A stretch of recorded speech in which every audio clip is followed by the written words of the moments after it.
Hello and welcome to Crash Course World History. I'm Keenan Thompson and this is my partner Alec Husseini. Today we're going to be talking about space. More specifically, the history of astronomy and space exploration from the times of the ancient Babylonians all the way up to present day. We'll cover the first star charts all the way up to the moon landing and beyond. Space.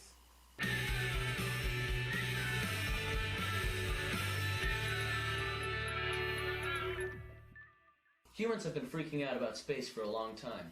Records of Babylonian star charts exist as early as 1600 BCE. Now, the Babylonians didn't really know what they were doing, but points for trying. The Greeks inherited some of the Babylonians' texts and began to construct their own models to describe the solar system. At this time, a geocentric theory of the universe, with Earth being at the center, was widespread and generally accepted as fact. This was largely due to the famous scientists of Greece and Rome, like Aristotle and Ptolemy, who both had mad street cred in the ancient scientific community. However, not everyone agreed. One Greek scientist named Aristarchus came up with his own theory, called the heliocentric theory, which had the sun being at the center rather than Earth. Today, we know this as the correct scientific description of our solar system. But in Aristarchus' time, he was laughed off the stage and drifted away into obscurity. Even after the destruction of the Roman Empire, the Catholic Church held on to the prevailing geocentric theory all the way until the Renaissance, even going as far as to banish or kill those who disagreed with their highly scientific models. During the Renaissance, in the 1500s, a man named Copernicus proposed his own heliocentric model, based off the work of Aristarchus, who lived, again, more than 1,500 years earlier. Copernicus' ideas caused a paradigm shift across Eurasia. A scientific revolution had begun. Copernicus' work was built upon by many famous astronomers and scientists of that time. Tycho Brahe, Johannes Kepler, Galileo, and even Newton. It's time for the open letter. However, first, let's see what's in the secret compartment. But wait! There is no secret compartment, because it's on my foot! It's a sock! With cows getting abducted by aliens. An open letter to aliens. Aliens, I hope you exist. Think of how lame it would be if you didn't exist. A universe we live in with an estimated 8 octillion stars. Imagine none of them populated, but one small little rock of a world that we call Earth. Think for a moment, if you will. Just bear with me. Think of Chewbacca. Chewbacca and his fellow Wookiee people live on the planet Kashyyyk, a small, forested planet in the outer rim of the Star Wars universe. 10 points if you can guess how many Y's are in that word. Spoilers, it's more than you think. It's 3. There's 3 fucking Y's. K-A-S-H-Y-Y-Y-K. Kashyyyk! Anyways, I digress.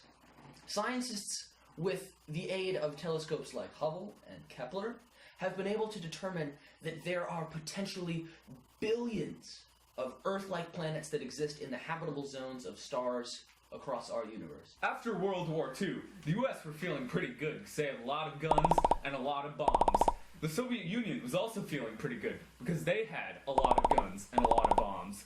The only differences being that the US wanted to be the only ones with a lot of guns and a lot of bombs. After the US and Soviet Union captured German rocket technology, both nations thought that the space technological superiority was necessary for national security. This made them interested in sending communication devices and people into space. Due to the Cold War and many nuclear threats between both the nations, the US and the Soviet Union both wanted to have devices in space before each other.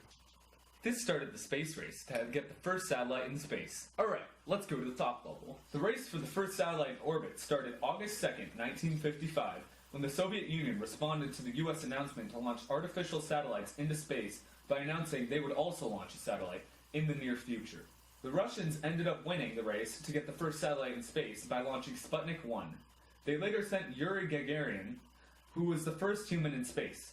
The tables turned when Apollo 11 was launched on July 16, 1969, commanded by the legendary Neil Armstrong. They officially landed on the moon July 20th, 1969.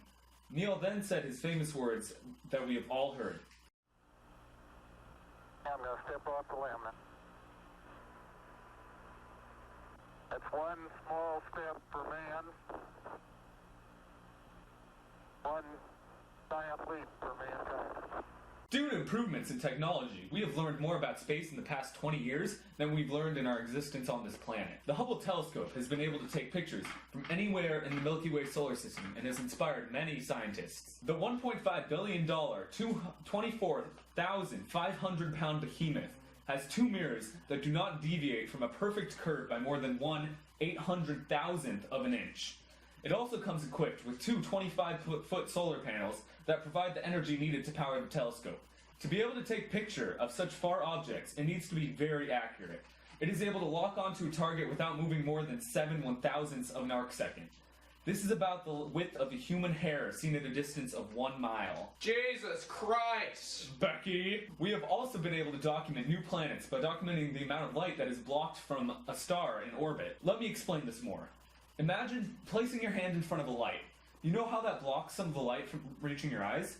Now imagine this on an extreme scale, to the point where a single grain of sand is on a spotlight. This is what we are measuring for. Certain elements block certain amounts of light, so we are able to tell what the entire planet is made out of, and the distance from its sun. One planet we have found, Glissa 436b, is a planet made almost entirely out of ice.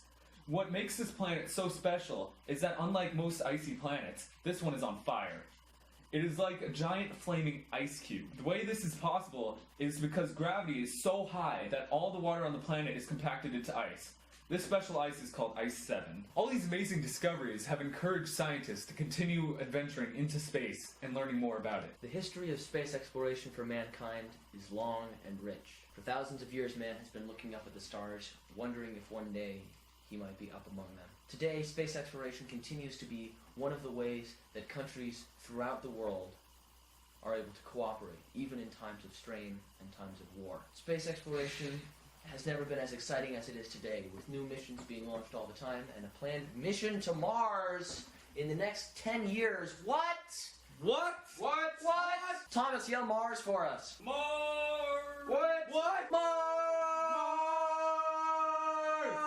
Hey. People have paid to go to Mars. They have paid to spend the rest of their life away from Earth and in space. DBH not think so. Because it will take 30 years to get to Mars, and then once they're at Mars, there's no coming It back. doesn't take 30 years to get to Mars. Whatever. Have you even watched The Martian? You have to make a big loop-de-loop. Whatever modern day media will tell you, space exploration continues to be exciting, and even though it is true that funding is decreasing and that governments on a whole across the world have less interest in space exploration, don't let that get you down. Space is cool. Space. Space. Space. Space! Space. Humans have an innate curiosity and a desire to explore, and this is showcased better in no way than our exploration of the cosmos. It's a big universe, and it deserves to be explored. Crash Course is made with the help of the wonderful Brian Ingley, who is behind camera and is doing all of our editing. And Thomas Pan. We actually, no, we were going to thank Thomas. Thomas he messed up the camera, so now he's he's not being thanked because he, didn't really do anything. Oh, wait, Thomas was our mic man. Oh, yeah, here. Thomas on mic. Hello. Thank you very much for watching, and we'll see you next week when we'll be talking about why cat farts smell. Crash Course.